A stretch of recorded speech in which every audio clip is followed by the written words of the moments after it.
Hello दोस्तों, नमस्कार। LP सरकारी आप चैनल पर आपका हार्दिक स्वागत और अभिनंदन करता हूं। ये सेशन कक्षा 7 का है। ये सेशन इतिहास से है। इतिहास के पहले पाठ इस्लाम का भारत में आगमन से है। तो सेशन कक्षा 7 पाठ 1 हमारा इतिहास और नागरिक शास्त्र की पाठ्य पुस्तक से है। इस्लाम का भारत में आगमन है। इससे बहुविकल्पी प्रश्न जो बन सकते हैं वो आपके पास भेज रहा हूँ। पाठ बड़ा है, महत्वपूर्ण है, बहुविकल्पी प्रश्न ज़्यादा बन रहे हैं। इस कारण इस पाठ से आपके पास 2 सेशन भेजेंगे। ये पहला सेशन आपके पास जा रहा है। इस सेशन में बहुविकल्पी प्रश्न हैं।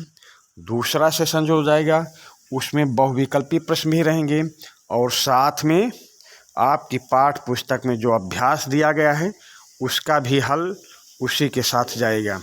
तो चलिए हम बिना देरी लगाए पहले सेशन की इस पाठ के पहले सेशन का पहला प्रश्न देखते हैं। बहुविकल्पी प्रश्न है। प्रश्न नंबर 1, मोहम्मद साहब का जन्म किस शहर में हुआ था? मोहम्मद साहब का जन्म किस शहर में हुआ था? मक्का में हुआ था, मदीना में हुआ था, ईरान में हुआ था या इराक में हुआ था? प्रश्न नंबर 1, मोहम्मद साहब का जन्म किस शहर में हुआ था? मक्का में, मदीना में, ईरान में या इराक में? प्रश्न नंबर 1 का सही उत्तर होगा मोहम्मद साहब का जन्म मक्का में हुआ था। मोहम्मद साहब का जन्म मक्का में हुआ था। प्रश्न नंबर 1 का ऑप्शन ए सही उत्तर होगा। अगले प्रश्न पे आ जाएं। प्रश्न नंबर 2 देख लें। मोहम्मद साहब का जन्म कब हुआ था? मोहम्मद साहब का जन्म कब हुआ था? 570 ईसा पूर्व, 570 ईस्वी, 600 ईसा पूर्व या 622 ईस्वी? तो 622 ईस्वी या 600 ईसा पूर्व या 570 ईस्वी या 570 ईसा पूर्व? प्रश्न नंबर 2, मोहम्मद साहब का जन्म कब हुआ था? तो मोहम्मद साहब का जन्म हुआ था 570 ईसा पूर्व। प्रश्न नंबर 2 का ऑप्शन भी सही उत्तर होगा। अगले प्रश्न पे आ जाएं। प्रश्न नंबर 3, मोहम्मद साहब का जन्म किस कबीले में हुआ था? मोहम्मद साहब का जन्म किस कबीले में हुआ था? अंसारी कबीले में, कुरैशी कबीले में, अब्बासी कबीले में या पठान कबीले में? प्रश्न नंबर 3, मोहम्मद साहब का जन्म किस कबीले में हुआ था? अंसारी कबीले, कुरैशी कबीले, अब्बासी कबीले या पठान कबीले में? प्रश्न नंबर 3, मोहम्मद साहब का जन्म किस कबीले में हुआ था? तो चलिए हम बताते हैं आपको। मोहम्मद साहब का जन्म किस कबीले में हुआ था? कुरैशी कबीले में। मोहम्मद साहब का जन्म कुरैशी कबीले में हुआ था। प्रश्न नंबर 3 का ऑप्शन बी सही उत्तर होगा। प्रश्न नंबर 4, मोहम्मद साहब मक्का छोड़कर कहाँ चले गए थे? मोहम्मद साहब मक्का छोड़कर कहाँ चले गए थे? ईरान चले गए, इराक चले गए, कुवैत चले गए या मदीना चले गए? प्रश्न नंबर 4, मोहम्मद साहब मक्का छोड़कर कहाँ चले गए थे? ईरान, इराक, कुवैत या मदीना? तो मोहम्मद साहब मक्का छोड़कर मदीना चले गए थे। प्रश्न नंबर 4 का ऑप्शन डी सही उत्तर होगा। अगले प्रश्न पे आ जाएं। प्रश्न नंबर 5, मोहम्मद साहब मक्का छोड़कर मदीना कब गए थे? प्रश्न नंबर 5, मोहम्मद साहब मक्का छोड़कर मदीना कब गए थे? 622 ईस्वी में, 570 ईस्वी में, 632 ईस्वी में या 622 ईसा पूर्व? मोहम्मद साहब मक्का छोड़कर मदीना कब गए थे? 622 ईस्वी में, 570 ईस्वी में, 632 ईस्वी में या 622 ईसा पूर्व?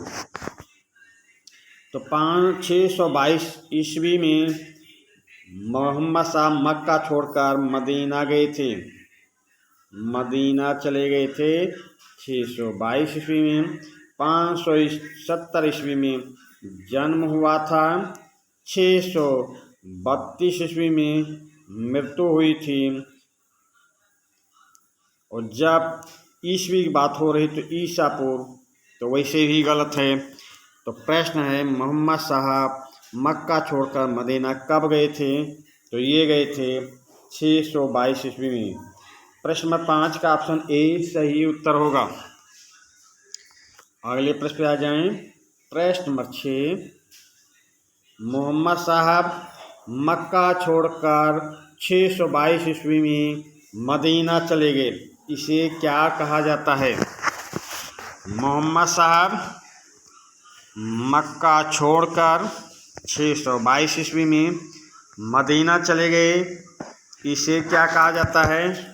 उर्स कहा जाता है, हजरत कहा जाता है, चेहल्लुम कहा जाता है या ईद कहा जाता है? प्रश्न नंबर 6, मोहम्मद साहब मक्का छोड़कर 622 ईस्वी में मदीना चले गए, इसे क्या कहा जाता है? इसे हिजरत कहा जाता है, हिजरत। प्रश्न नंबर 6 का ऑप्शन बी सही उत्तर होगा। मोहम्मद साहब मक्का छोड़कर 622 ईस्वी में मदीना चले गए, इसे कहा जाता है हिजरत। प्रश्न नंबर 6 का ऑप्शन बी सही उत्तर होगा। अगले प्रश्न पे आ जाएं। प्रश्न नंबर 7, पवित्र कुरान की रचना कहाँ हुई थी?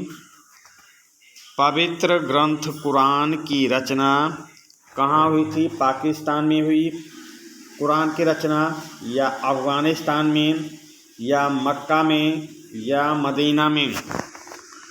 पवित्र कुरान की रचना कहाँ हुई थी? तो पवित्र कुरान की रचना पाकिस्तान में, अफ़गानिस्तान में, मक्का में या मदीना में?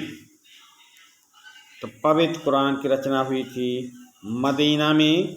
प्रश्न नंबर 7 का ऑप्शन डी सही उत्तर होगा। अगले प्रश्न पे आ जाएं। प्रश्न नंबर 8, मोहम्मद साहब की मृत्यु कब हुई थी? मोहम्मद साहब की मृत्यु कब हुई थी? तो 570 में जन्म हो रहा है। 622 में मदीना जा रहे हैं और मृत्यु होती है 632 ईस्वी में। प्रश्न ही पूछा गया है मोहम्मद साहब की मृत्यु कब हुई है? तो मोहम्मद साहब की मृत्यु हुई है 632 ईस्वी में। मोहम्मद साहब की मृत्यु 632 ईस्वी में। प्रश्न नंबर 8 का ऑप्शन सी सही उत्तर होगा। अगले प्रश्न पे आ जाएं। प्रश्न नंबर 9, इस्लाम के बुनियादी सिद्धांत हैं, उसमें क्या शामिल नहीं है? नीचे कुछ प्रश्न दिए गए हैं, कुछ ऑप्शन दिए गए हैं। प्रश्न नंबर 9 में कुछ ऑप्शन हैं। इस्लाम के 3 बुनियादी सिद्धांत इस्लाम के 3 बुनियादी सिद्धांत हैं, उसमें क्या शामिल नहीं है? समता शामिल नहीं है, या समानता शामिल नहीं है, या बंधुत्व शामिल नहीं है, या हिंसा शामिल नहीं है। प्रश्न नंबर 9, इस्लाम के 3 बुनियादी सिद्धांत हैं, उसमें क्या शामिल नहीं है? समता, समानता, बंधुत्व या हिंसा। तो मोहम्मद साहब या इस्लाम में हिंसा को स्थान नहीं दिया गया है, हिंसा शामिल नहीं है, ऊपर के सभी शामिल हैं, तो शामिल नहीं है हिंसा। प्रश्न नंबर 9 का ऑप्शन डी सही उत्तर होगा, हिंसा। अगले प्रश्न पे आ जाएं। प्रश्न नंबर 10, इस्लाम धर्म में लोग क्या मानते हैं? इस्लाम धर्म में लोग क्या मानते हैं? अल्लाह एक है और वह उसके बंदे हैं, ये मानते हैं, या हजरत मोहम्मद अल्लाह का पैगाम लाने वाले पैगंबर हैं, ये मानते हैं, या ऊपर दोनों बातों को मानते हैं, या दोनों में से कोई नहीं। प्रश्न नंबर 10, इस्लाम धर्म में लोग क्या मानते हैं? अल्लाह एक है और वह उसके बंदे हैं। ऑप्शन बी, हजरत मोहम्मद अल्लाह का पैगाम लाने वाले पैगंबर हैं, या ऊपर दोनों, या दोनों में से कोई नहीं। प्रश्न नंबर 10, इस्लाम धर्म में लोग क्या मानते हैं? तो ये मानते हैं अल्लाह एक है और वह उसके बंदे हैं, हजरत मोहम्मद अल्लाह का पैगाम लाने वाले पैगंबर हैं। तो आपका प्रश्न नंबर 10 का ऑप्शन सी सही उत्तर होगा। प्रश्न नंबर 10 का ऑप्शन सी सही उत्तर होगा। अगले प्रश्न पे आ जाएं। प्रश्न नंबर 11 है भैया। प्रश्न नंबर 11, प्रश्न नंबर 11 है, मोहम्मद साहब ने इस्लाम धर्म के मानने वालों के लिए जीवन में निम्न 5 सिद्धांत निर्धारित किया, इनमें से कौन सा सिद्धांत शामिल नहीं? प्रश्न नंबर 11, मोहम्मद साहब ने इस्लाम धर्म के मानने वालों के लिए जीवन में निम्न 5 सिद्धांत निर्धारित किया है, इनमें से कौन सिद्धांत शामिल नहीं है? तो कलमा शामिल किया है क्या? अल्लाह एक है और मोहम्मद साहब उसके पैगंबर हैं, या नमाज शामिल नहीं है, प्रतिदिन 5 बार नमाज पढ़ना, या रोज़ा शामिल नहीं है, रमज़ान के पवित्र महीने में रोज़ा व्रत रखना, रोज़ व्रत रखना, रोज़ा या रमज़ान के महीने में रोज़ा व्रत रखना, या ऑप्शन डी ज़कात नहीं शामिल है, अपनी उपार्जित आय का 40वां हिस्सा गरीबों को सहायता से देना, या ऑप्शन ई शामिल नहीं है, हज शामिल नहीं, पूरे जीवन में एक बार मक्का की तीर्थ यात्रा करना, या ऑप्शन एफ समय समय पर अपने जीवन में हिंसा करते रहना। तो चलिए स्क्रीन पर हम छोटा करके पूरे ऑप्शन आपके सामने ले आते हैं, जितने ऑप्शन हैं ये। चलिए सारे ऑप्शन आपके पास हैं। अब देखिए, कलमा शामिल है, नमाज भी शामिल किया गया है, रोज़ा को भी शामिल किया गया है, ज़कात को भी शामिल किया गया है, हज को भी शामिल किया गया है, पर मोहम्मद साहब हिंसा के पक्ष में नहीं थे, ये उन 5 में शामिल नहीं है। तो यही आपका उत्तर होगा। चलिए अगले प्रश्न पे चलते हैं। प्रश्न नंबर 11 का ऑप्शन एफ सही उत्तर होगा। अगले प्रश्न पे आते हैं। प्रश्न नंबर 12, मोहम्मद साहब के देहावसान के बाद अरब में किसका प्रभुत्व स्थापित हो गया था? मोहम्मद साहब के देहावसान के बाद अरब में किसका प्रभुत्व स्थापित हो गया था? पंडितों का, खलीफाओं का, कबीलों का, फकीरों का। प्रश्न नंबर 12, मोहम्मद साहब के देहावसान के बाद अरब में किसका प्रभुत्व स्थापित हो गया था? पंडितों का, खलीफाओं का, कबीलों का या फकीरों का? तो मोहम्मद साहब की मृत्यु के बाद खलीफाओं का प्रभुत्व स्थापित हो गया था। प्रश्न नंबर 12 का ऑप्शन बी सही उत्तर होगा। प्रश्न नंबर 13 पे आ जाएं। पैगंबर के उत्तराधिकारी के रूप में मुस्लिम जगत के धार्मिक गुरु तथा राजनीतिक प्रशासक कौन होते थे? प्रश्न नंबर 13, पैगंबर के उत्तराधिकारी के रूप में मुस्लिम जगत के धार्मिक गुरु तथा राजनीतिक प्रशासक कौन होते थे? चिश्ती होते थे या खलीफा होते थे या फ़कीर होते थे या औलिया होते थे? प्रश्न नंबर 13, पैगंबर के उत्तराधिकारी के रूप में मुस्लिम जगत के धार्मिक गुरु तथा राजनीतिक प्रशासक कौन होते थे? तो ये होते थे खलीफा। प्रश्न नंबर 13 का ऑप्शन बी सही उत्तर होगा। अगले प्रश्न पे आ जाएं। प्रश्न नंबर 13 ये भी है पर प्रश्न अलग हैं। दोनों प्रश्न पढ़ने हैं, याद करने हैं, समझने हैं, लिखने हैं। तो ये भी प्रश्न नंबर 13 है पर प्रश्न अलग है। भारत पर अरबों का पहला आक्रमण किसके समय हुआ? भारत पर अरबों का पहला आक्रमण किसके समय हुआ था?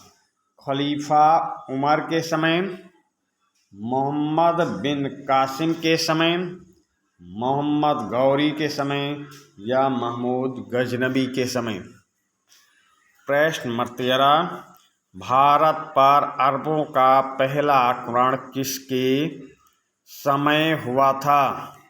खलीफा उमर के समय, मोहम्मद बिन कासिम के समय, मोहम्मद गौरी के समय या महमूद गजनबी के समय? तो भारत पर अरबों का पहला आक्रमण खलीफा उमर के समय हुआ था। खलीफा उमर। प्रश्न नंबर 13 का ऑप्शन ए सही उत्तर होगा। प्रश्न नंबर 14 पे आ जाएं। मोहम्मद बिन कासिम ने सिंधु के शासक राजा दाहिर पर कब आक्रमण किया था? प्रश्न नंबर 14, मोहम्मद बिन कासिम ने सिंधु के शासक राजा दाहिर पर कब आक्रमण किया था? 712 ईस्वी में या 612 ईस्वी में या 512 ईस्वी में या 412 ईस्वी में? प्रश्न नंबर 14, मोहम्मद बिन कासिम ने सिंधु के शासक राजा दाहिर पर कब आक्रमण किया था? 712 ईस्वी में, 612 ईस्वी में, 512 ईस्वी में या 412 ईस्वी में? तो मोहम्मद बिन कासिम ने सिंधु के शासक राजा दाहिर पर आक्रमण किया था 712 ईस्वी में। प्रश्न नंबर 14 का ऑप्शन ए सही उत्तर होगा। अगले प्रश्न पे आ जाएं। प्रश्न नंबर 15, सिंधु के किस शासक के पराजित होने पर सिंधु पर अरबों का राज स्थापित हुआ? प्रश्न नंबर 15, सिंधु के किस शासक के पराजित होने पर सिंधु पर अरबों का राज स्थापित हुआ? पृथ्वीराज चौहान के पराजित होने पर या जयपाल के पराजित होने पर या जयचंद के पराजित होने पर या राजा दाहिर के पराजित होने पर? प्रश्न नंबर 15, सिंधु के किस शासक के पराजित होने पर सिंधु पर अरबों का राज स्थापित हुआ? तो ये राजा दाहिर के पराजित होने पर, यानी ऑप्शन डी सही उत्तर होगा। प्रश्न नंबर 15 का ऑप्शन डी सही उत्तर होगा। अगले प्रश्न पे आ जाएं। प्रश्न नंबर 16, भारत के उत्तरी हिस्सों में इस्लाम धर्म की जानकारी किसके द्वारा आई? भारत के उत्तरी हिस्सों में इस्लाम की जानकारी किसके द्वारा आई? ईरानी शरणार्थियों के द्वारा, अरब व्यापारियों के द्वारा, खलीफाओं के द्वारा या फकीरों के द्वारा? प्रश्न नंबर 16, भारत के उत्तरी हिस्सों में इस्लाम धर्म की जानकारी किसके द्वारा आई? ईरानी शरणार्थियों के द्वारा, अरब व्यापारियों के द्वारा, खलीफाओं के द्वारा या फकीरों के द्वारा? तो ये जानकारी हुई ईरानी शरणार्थियों के द्वारा। प्रश्न नंबर 16 का ऑप्शन ए सही उत्तर होगा। अगले प्रश्न पे आ जाएं। प्रश्न नंबर 17, तुर्कों के साथ बड़ी संख्या में कौन लोग आकर भारत में बस गए? तुर्कों के साथ बड़ी संख्या में कौन लोग आकर भारत में बस गए थे? ईरानी, अफगानी, खुरासानी या उपर्युक्त सभी? प्रश्न नंबर 17, तुर्कों के साथ बड़ी संख्या में कौन लोग आकर भारत में बस गए थे? ईरानी, अफगानी, खुरासानी या उपर्युक्त सभी? तो ये उपर्युक्त सभी आकर भारत में बस गए थे। प्रश्न नंबर 17 का ऑप्शन डी सही उत्तर होगा। अगले प्रश्न पे आ जाएं। प्रश्न नंबर 18, 12वीं शताब्दी से 16वीं शताब्दी के बीच हुए संतों का नाम लिखिए। प्रश्न नंबर 18, 12वीं शताब्दी से 16वीं शताब्दी के बीच हुए संतों का नाम लिखिए। तो ये 12वीं से 16वीं शताब्दी के बीच कबीर थे, या नानक थे, या तुकाराम थे, या रामानंद थे, या ये सभी थे? प्रश्न नंबर 18, 12वीं शताब्दी से 16वीं शताब्दी के बीच हुए संतों के नाम लिखिए। तो ये 12वीं से 16वीं शताब्दी के बीच ये सभी संत थे। तो आपका सही उत्तर होगा ऑप्शन डी, उपर्युक्त सभी। चलिए अगले प्रश्न पे चलते हैं। प्रश्न नंबर 18, निम्नलिखित में से कौन सूफी संत नहीं थे? निम्नलिखित में से कौन सूफी संत नहीं थे? तो अजमेर के ख्वाजा मोइनुद्दीन चिश्ती नहीं थे, या पंजाब के बाबा फरीद नहीं थे, या दिल्ली के निजामुद्दीन औलिया नहीं थे, या फतेहपुर सीकरी के अब्दुल रहीम खान खाना नहीं थे? प्रश्न नंबर 18, निम्नलिखित में से कौन सूफी संत नहीं था? अजमेर के ख्वाजा मोइनुद्दीन चिश्ती, पंजाब के बाबा फरीद, दिल्ली के निजामुद्दीन औलिया, फतेहपुर सीकरी के अब्दुल रहीम खान खाना? तो निम्नलिखित में से कौन सूफी संत नहीं थे? ऑप्शन डी सही होगा, फतेहपुर सीकरी के अब्दुल रहीम खान खाना। ये अकबर के 9 रत्नों में थे भाई, अकबर के 9 रत्न थे। अब्दुल रहीम खान खाना यानी कि ये सूफी संत नहीं थे। यही ऑप्शन डी प्रश्न नंबर 18 का सही उत्तर होगा। प्रश्न नंबर 19 पे आ जाएं। भारतीयों ने अरबों से क्या सीखा? भारतीयों ने अरबों से क्या सीखा? कागज बनाना सीखा, चरखे से सूत काटना सीखा, सिले हुए कपड़े सलवार कमीज बनाना सीखा, खान पान कचौड़ी समोसा बनाना सीखा या उपर्युक्त सभी काम सीखे। प्रश्न नंबर 19, भारतीयों ने अरबों से क्या सीखा? कागज बनाना, चरखे से सूत काटना, सिले हुए कपड़े सलवार कमीज बनाना, खान पान कचौड़ी समोसा बनाना या उपर्युक्त सभी। तो भारतीयों ने अरबों से ये सभी काम सीखा भाई। उपर्युक्त सभी सही उत्तर होगा। प्रश्न नंबर 19 का ऑप्शन ई सही उत्तर होगा। प्रश्न नंबर 20, अरबों ने भारतीयों से क्या सीखा? अरबों ने भारतीयों से क्या सीखा? हिंदी संख्या से अरबी संख्या बनाना, संख्याओं की गणना करना, ज्योतिष गणित शतरंज का खेल, भारतीय संगीत, चिकित्सा शास्त्र या आयुर्वेद का ज्ञान या उपर्युक्त सभी सीखे हैं। अरबों ने भारतीयों से क्या सीखा? तो अरबों ने भारतीयों से क्या सीखा?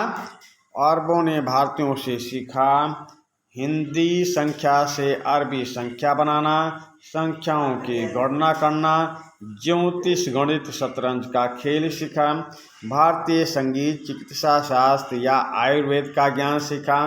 तो आप ये जब सभी सीखे हैं तो क्या सीखा? सभी सीखे। तो आपका ऑप्शन ई सही उत्तर होगा, उपर्युक्त सभी। प्रश्न नंबर 20 का ऑप्शन ई सही उत्तर होगा, उपर्युक्त सभी। अगले प्रश्न पे आ जाए। प्रश्न नंबर 20, शतरंज के खेल की शुरुआत किस देश से हुई? शतरंज के खेल की शुरुआत किस देश से हुई? भारत से हुई, जर्मनी से हुई, चीन से हुई या जापान से हुई? भारत से, जर्मनी से, चीन से या जापान से? तो प्रश्न नंबर 20, शतरंज के खेल की शुरुआत किस देश से हुई है? तो ये हुई है शतरंज के खेल की शुरुआत भारत से। प्रश्न नंबर 20 का ऑप्शन ए सही उत्तर होगा। प्रश्न नंबर 21 पे आ जाएं। महमूद गजनवी मध्य एशिया में स्थित किस राज्य का शासक था? महमूद गजनवी मध्य एशिया में स्थित किस राज्य का शासक था? पाकिस्तान का या अफगानिस्तान का या चीन का या नेपाल का? प्रश्न नंबर 21, महमूद गजनवी मध्य एशिया में स्थित किस राज्य का शासक था? पाकिस्तान, अफगानिस्तान, चीन या नेपाल? तो महमूद गजनवी मध्य एशिया में स्थित अफगानिस्तान का शासक था, अफगानिस्तान। प्रश्न नंबर 21 का ऑप्शन बी सही उत्तर होगा। प्रश्न नंबर 22 पे आ जाएं। महमूद गजनी भारत पर आक्रमण किस लिए किया था? महमूद गजनी या गजनवी भारत पर आक्रमण किस लिए किया था? धन इकट्ठा करने के लिए, भारत को अफगानिस्तान में मिलाने के लिए, भारत से बदला लेने के लिए या भारत पर राज करने के लिए? प्रश्न नंबर 22, महमूद गजनी भारत पर आक्रमण किस लिए किया था? धन इकट्ठा करने के लिए, भारत को अफगानिस्तान में मिलाने के लिए, ये मिलाने भाई, भारत से बदला लेने के लिए या भारत पर राज करने के लिए? तो महमूद गजनवी का भारत पर आक्रमण करने का उद्देश्य था धन इकट्ठा करना, यानी धन इकट्ठा करने के लिए। प्रश्न नंबर 22 का ऑप्शन ए सही उत्तर होगा। प्रश्न नंबर 23 पे आ जाएं। महमूद गजनवी ने भारत पर 1000 ईस्वी से 1025 ईस्वी तक कितनी बार आक्रमण किया था? प्रश्न नंबर 23, महमूद गजनवी ने भारत पर 1000 ईस्वी से 1025 ईस्वी तक कितनी बार आक्रमण किया था? 15 बार, 17 बार, 19 बार या 21 बार? तो महमूद गजनवी ने भारत पर 1000 ईस्वी से 1025 ईस्वी तक कुल 17 बार आक्रमण किया था। 17 बार 17वीं बार सोमनाथ मंदिर पर आक्रमण किया था। प्रश्न नंबर 23 का ऑप्शन भी सही उत्तर होगा। प्रश्न नंबर 23, महमूद गजनवी ने 1025 ईस्वी में भारत के किस स्थान पर आक्रमण किया था? प्रश्न नंबर 23, महमूद गजनवी ने 1025 ईस्वी में भारत के किस स्थान पर आक्रमण किया था? राम मंदिर पर, काशी विश्वनाथ मंदिर पर, सोमनाथ मंदिर पर या कोणार्क मंदिर पर? प्रश्न नंबर 23, महमूद गजनवी ने 1025 ईस्वी में भारत के किस स्थान पर आक्रमण किया था? राम मंदिर पर, काशी विश्वनाथ मंदिर पर, सोमनाथ मंदिर पर या कोणार्क मंदिर पर? तो महमूद गजनवी ने 1025 ईस्वी में सोमनाथ मंदिर पर आक्रमण किया था। प्रश्न नंबर 23 का ऑप्शन सी सही उत्तर होगा। अगले प्रश्न पे आ जाएं। प्रश्न नंबर 24, सोमनाथ मंदिर किस राज्य में स्थित है? सोमनाथ मंदिर किस राज्य में स्थित है? गुजरात के सौराष्ट्र क्षेत्र के वेरावल में स्थित है। गुजरात के सौराष्ट्र क्षेत्र के वेरावल में स्थित है या उत्तर प्रदेश के अयोध्या में स्थित है या महाराष्ट्र के मुंबई में स्थित है या राजस्थान के जयपुर में स्थित है? प्रश्न नंबर 24, सोमनाथ मंदिर किस राज्य में स्थित है? तो प्रश्न नंबर 24 का सही उत्तर होगा गुजरात के सौराष्ट्र क्षेत्र के वेरावल में स्थित है। प्रश्न नंबर 24 का ऑप्शन ए सही उत्तर होगा। प्रश्न नंबर 25, आधुनिक सोमनाथ मंदिर का निर्माण किसके प्रयास से हुआ? जो वर्तमान में सोमनाथ मंदिर आपको दिखता है, आप दर्शन करने जाते हैं, जो वर्तमान में वहाँ पे मंदिर है आधुनिक सोमनाथ मंदिर का निर्माण किसके प्रयास से हुआ? जवाहरलाल नेहरू के प्रयास से, सरदार वल्लभ भाई पटेल के प्रयास से, डॉक्टर राजेंद्र प्रसाद के प्रयास से या महात्मा गांधी के प्रयास से? प्रश्न नंबर 25, आधुनिक सोमनाथ मंदिर का निर्माण किसके प्रयास से हुआ? तो आधुनिक सोमनाथ मंदिर का निर्माण सरदार वल्लभ भाई पटेल के प्रयास से हुआ। प्रश्न नंबर 25 का ऑप्शन बी सही उत्तर होगा। प्रश्न नंबर 26 पे आ जाएं। अल बरूनी कहाँ का प्रसिद्ध विद्वान था? अल बरूनी कहाँ का प्रसिद्ध विद्वान था? मध्य एशिया का, खाड़ी देश का, यूरोप का या अमेरिका का? प्रश्न नंबर 26, अल बरूनी कहाँ का प्रसिद्ध विद्वान था? मध्य एशिया का, खाड़ी देश का, यूरोप का या अमेरिका का? तो अल बरूनी कहाँ का प्रसिद्ध विद्वान था? ये प्रसिद्ध विद्वान था मध्य एशिया का। प्रश्न नंबर 26 का ऑप्शन ए सही उत्तर होगा। प्रश्न नंबर 27 पे आ जाएं। अल बरूनी का मूल नाम क्या था? अल बरूनी का मूल नाम क्या था? अबू रेहान मोहम्मद बिन अहमद था या अब्दुल रहीम खान था या बैरम खां था या खुर्रम था? प्रश्न नंबर 27, अल बरूनी का मूल नाम क्या था? अबू रेहान मोहम्मद बिन अहमद था या अब्दुल रहीम खान था या बैरम खां था या खुर्रम था? तो प्रश्न नंबर 27 का सही उत्तर होगा अल बरूनी का मूल नाम था अबू रेहान मोहम्मद बिन अहमद था। प्रश्न नंबर 27 का ऑप्शन ए सही उत्तर होगा। ये भी प्रश्न नंबर 27 पड़ा हुआ है पर प्रश्न अलग है। ये देखें प्रश्न नंबर 27, अल बरूनी का जन्म कब हुआ था? अल बरूनी का जन्म कब हुआ था?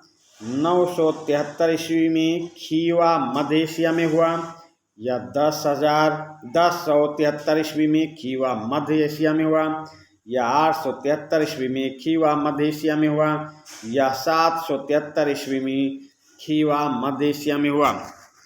प्रश्न नंबर 27, अल बरूनी का जन्म कब हुआ? 973 ईस्वी में, खीवा मध्य एशिया चारों में है, खीवा मध्य एशिया में, खीवा मध्य एशिया में, खीवा मध्य एशिया में, खीवा मध्य एशिया में। अब आपको ईस्वी का पता लगाना है, 973 ईस्वी में, या 1073 ईस्वी में, या 873 ईस्वी में, या 773 ईस्वी में। तो अल बरूनी का जन्म कब हुआ था? 973 ईस्वी में खीवा मध्य एशिया में अल बरूनी का जन्म हुआ। प्रश्न नंबर 27 का ऑप्शन ए सही उत्तर होगा। प्रश्न नंबर 28 पे आ जाएं। अल बरूनी किसका समकालीन था और किसके साथ भारत आया? अल बरूनी किसका समकालीन था और उसके साथ भारत आया? मोहम्मद बिन कासिम का समकालीन था, या मोहम्मद गोरी का समकालीन था, या महमूद गजनवी का समकालीन था, या खलीफा उमर का समकालीन था? प्रश्न नंबर 28, अल बरूनी किसका समकालीन था और उसके साथ भारत आया? तो अल बरूनी समकालीन था महमूद गजनवी का। अल बरूनी महमूद गजनवी का समकालीन था और उसके साथ भारत आया। प्रश्न नंबर 28 का ऑप्शन सी सही उत्तर होगा। अगले प्रश्न पे आ जाएं। प्रश्न नंबर 29, अल बरूनी भारत आकर किसका अध्ययन नहीं किया? अल बरूनी भारत आकर किसका अध्ययन नहीं किया? संस्कृत भाषा का अध्ययन नहीं किया, या भारतीय दर्शन का अध्ययन नहीं किया, या ज्योतिष शास्त्र का अध्ययन नहीं किया, या फारसी का अध्ययन नहीं किया? अल बरूनी भारत आकर किसका अध्ययन नहीं किया? संस्कृत भाषा, भारतीय दर्शन, ज्योतिष शास्त्र या फारसी? तो अल बरूनी को फारसी का ज्ञान पहले से था, वो भारत में फारसी का ज्ञान नहीं प्राप्त किया, और इन तीनों विधाओं का भारत में ज्ञान प्राप्त किया यहाँ नहीं किया है। तो प्रश्न नंबर 29 का ऑप्शन डी सही उत्तर होगा। अगले प्रश्न पे आ जाएं। प्रश्न नंबर 30, पुराणों का अध्ययन करने वाला प्रथम मुसलमान कौन था? पुराणों का अध्ययन करने वाला प्रथम मुसलमान कौन था? दारा शिकोह थे, या अल बरूनी थे, या मोहम्मद गोरी थे, या महमूद गजनवी थे? प्रश्न नंबर 30, पुराणों का अध्ययन करने वाला प्रथम मुसलमान कौन था? दारा शिकोह, अल बरूनी, मोहम्मद गोरी, या महमूद गजनवी? तो भारत में पुराणों का अध्ययन करने वाला प्रथम मुसलमान शासक था, प्रथम मुसलमान था अल बरूनी। पुराणों का अध्ययन करने वाला पहला मुसलमान अल बरूनी था। प्रश्न नंबर 30 का ऑप्शन बी सही उत्तर होगा। प्रश्न नंबर 31, विदेशियों को भारत के लोग क्या कहते थे? विदेशियों को भारत के लोग क्या कहते थे? म्लेच्छ कहते थे, आदर्श कहते थे, स्वाभिमानी कहते थे, या मूर्ख कहते थे? प्रश्न नंबर 31, विदेशियों को भारत के लोग क्या कहते थे? म्लेच्छ कहते थे, आदर्श कहते थे, स्वाभिमानी कहते थे, या मूर्ख कहते थे? तो विदेशियों को भारत के लोग कहते थे म्लेच्छ। प्रश्न नंबर 31 का ऑप्शन ए सही उत्तर होगा। प्रश्न नंबर 32 पे आ जाएं। भारत के लोग दैनिक कार्यों को करने में किसे महत्वपूर्ण मानते थे? भारत के लोग दैनिक कार्यों को करने में किसे महत्वपूर्ण मानते थे? शगुन को, अशगुन को, आदर्श को, विश्वास को। प्रश्न नंबर 32, भारत के लोग दैनिक कार्यों को करने में किसे महत्वपूर्ण मानते थे, सगुन या अशगुन या आदर्श या विश्वास को? तो भारत के लोग दैनिक कार्यों को करने में सगुन को महत्वपूर्ण मानते थे। प्रश्न नंबर 32 का ऑप्शन ए सही उत्तर होगा। प्रश्न नंबर 33 पे आ जाएं। भारतीय खगोल एवं खगोल विज्ञान व्यवस्था किन 5 सिद्धांतों के रूप में दी गई, उसमें क्या शामिल नहीं है? भारतीय खगोल एवं खगोल विज्ञान व्यवस्था किन 5 सिद्धांतों के रूप में दी गई है, उसमें क्या शामिल नहीं है? पृथ्वी और ग्रह, उनका आकार और घूमना, सूर्य ग्रहण और चंद्र ग्रहण, अक्षांश रेखा और देशांतर रेखा, पर्यवेक्षण के उपकरण तथा खगोलीय तत्व या उपयुक्त सभी ऑप्शन गलत हैं। प्रश्न नंबर 33, भारतीय खगोल एवं खगोल विज्ञान व्यवस्था किन 5 सिद्धांतों के रूप में दी गई है, उनमें से क्या शामिल नहीं? तो उनमें से पृथ्वी और ग्रह शामिल है, उनका आकार और घूमना शामिल है, सूर्य ग्रहण और चंद्र ग्रहण शामिल हैं, अक्षांश और देशांतर शामिल है, पर्यवेक्षण के उपकरण तथा खगोलीय तथ्य शामिल हैं। तो यहाँ ऑप्शन एफ देखें, उपर्युक्त सभी ऑप्शन गलत हैं। नहीं, उपर्युक्त सभी ऑप्शन सही हैं, तो यही ऑप्शन गलत हो गया। प्रश्न नंबर 33 का ऑप्शन एफ ही गलत हो गया भाई, क्योंकि ऊपर के सभी ऑप्शन सही हैं। अगले प्रश्न आ जाएं। प्रश्न नंबर 34, मोहम्मद गोरी कहाँ का शासक था? मोहम्मद गोरी कहाँ का शासक था? अफगानिस्तान के गोर नामक स्थान का, चीन के बीजिंग नामक स्थान का, पाकिस्तान के इस्लामाबाद नामक स्थान का, बांग्लादेश के ढाका नामक स्थान का। प्रश्न नंबर 34, मोहम्मद गोरी कहाँ का शासक था? अफगानिस्तान के गोर नामक स्थान का, चीन के बीजिंग नामक स्थान का, पाकिस्तान के इस्लामाबाद नामक स्थान का, या बांग्लादेश के ढाका नामक स्थान का। तो मोहम्मद गोरी कहाँ का शासक था? ये अफगानिस्तान के गोर नामक स्थान का शासक था। प्रश्न नंबर 34 का ऑप्शन ए सही उत्तर होगा। प्रश्न नंबर 35, मोहम्मद गोरी का भारत पर पहला आक्रमण कहाँ पर हुआ?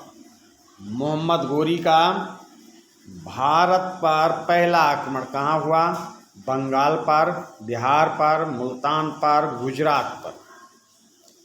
प्रश्न नंबर 35, मोहम्मद गोरी का भारत पर पहला आक्रमण कहाँ हुआ? बंगाल पर, बिहार पर, मुल्तान पर, या गुजरात पर? तो मोहम्मद गोरी का पहला आक्रमण हुआ है मुल्तान पर। प्रश्न नंबर 35 का ऑप्शन सी सही उत्तर होगा। अगले प्रश्न पे आ जाएं। प्रश्न नंबर 35, मोहम्मद गोरी ने मुल्तान पर कब आक्रमण किया था? मोहम्मद गोरी ने मुल्तान पर कब आक्रमण किया था? 1175 ईस्वी में, 1178 ईस्वी में, 1191 ईस्वी में, या 1192 ईस्वी में? 1192 ईस्वी में मोहम्मद गोरी ने मुल्तान पर कब आक्रमण किया था? 1175 ईस्वी में, 1178 ईस्वी में, 1191 ईस्वी में, या 1192 ईस्वी में? तो मोहम्मद गोरी ने मुल्तान पर आक्रमण किया था 1175 ईस्वी में। प्रश्न नंबर 35 का ऑप्शन ए सही उत्तर होगा। प्रश्न 36 पे आ जाएं। मुल्तान विजय के बाद मोहम्मद गोरी ने कहाँ पर आक्रमण किया था? मुल्तान विजय के बाद मोहम्मद गोरी ने कहाँ पर आक्रमण किया था? जम्मू कश्मीर पर, पंजाब पर, हरियाणा पर या गुजरात पर? प्रश्न नंबर 36, मुल्तान विजय के बाद मोहम्मद गोरी ने कहाँ पर आक्रमण किया था? जम्मू कश्मीर पर, पंजाब पर, हरियाणा पर या गुजरात पर? तो मुल्तान विजय के बाद मोहम्मद गोरी आक्रमण करता है गुजरात पर, यानी प्रश्न नंबर 36 का ऑप्शन डी सही उत्तर होगा। प्रश्न नंबर 37 पे आ जाएं। मोहम्मद गोरी ने गुजरात पर 1178 ईस्वी में आक्रमण किया, यहाँ किस वंश का राजा था? मोहम्मद गोरी ने गुजरात पर 1178 ईस्वी में आक्रमण किया, यहाँ किस वंश का राजा था? चालुक्य वंश का राजा था, या परमार वंश का राजा था, या चौहान वंश का राजा था, या गढ़वाल वंश का राजा था? प्रश्न नंबर 37, मोहम्मद गोरी ने गुजरात पर 1178 ईस्वी में आक्रमण किया, यहाँ किस वंश का राजा था? चालुक्य वंश, परमार वंश, चौहान वंश या गढ़वाल वंश? तो यहाँ राजा थे चालुक्य वंश के। चालुक्य वंश के राजा थे भीम द्वितीय। प्रश्न नंबर 37 का ऑप्शन ए सही उत्तर होगा। प्रश्न नंबर 37 पे आ जाएं। दूसरा 37 है, पर प्रश्न अलग है। मोहम्मद गोरी को पहली बार गुजरात अभियान के समय 1178 ईस्वी में किसने परास्त किया? प्रश्न नंबर 37, मोहम्मद गोरी को पहली बार गुजरात अभियान के समय 1178 ईस्वी में किसने परास्त किया? मूलराज द्वितीय ने, भीम द्वितीय ने, नायका देवी ने या उपर्युक्त तीनों ने? तो मूलराज द्वितीय और भीम द्वितीय दोनों एक ही व्यक्ति के नाम हैं। नायका देवी इनकी माँ हैं, तो यानी उपर्युक्त तीनों सही हो जाएगा। प्रश्न नंबर 37 का ऑप्शन डी सही उत्तर होगा, उपर्युक्त तीनों ने, क्योंकि मूलराज द्वितीय, भीम द्वितीय एक ही व्यक्ति हैं, नायका देवी उनकी माँ हैं। तो प्रश्न नंबर 37 का ऑप्शन डी सही उत्तर होगा। प्रश्न नंबर 38 पे आ जाएं। मोहम्मद गोरी की भारत में पहली पराजय कब हुई? मोहम्मद गोरी की भारत में पहली पराजय कब हुई? 1175 में, 1178 में, 1191 में, 1192 में? प्रश्न नंबर 38, मोहम्मद गोरी की भारत में पहली पराजय कब हुई?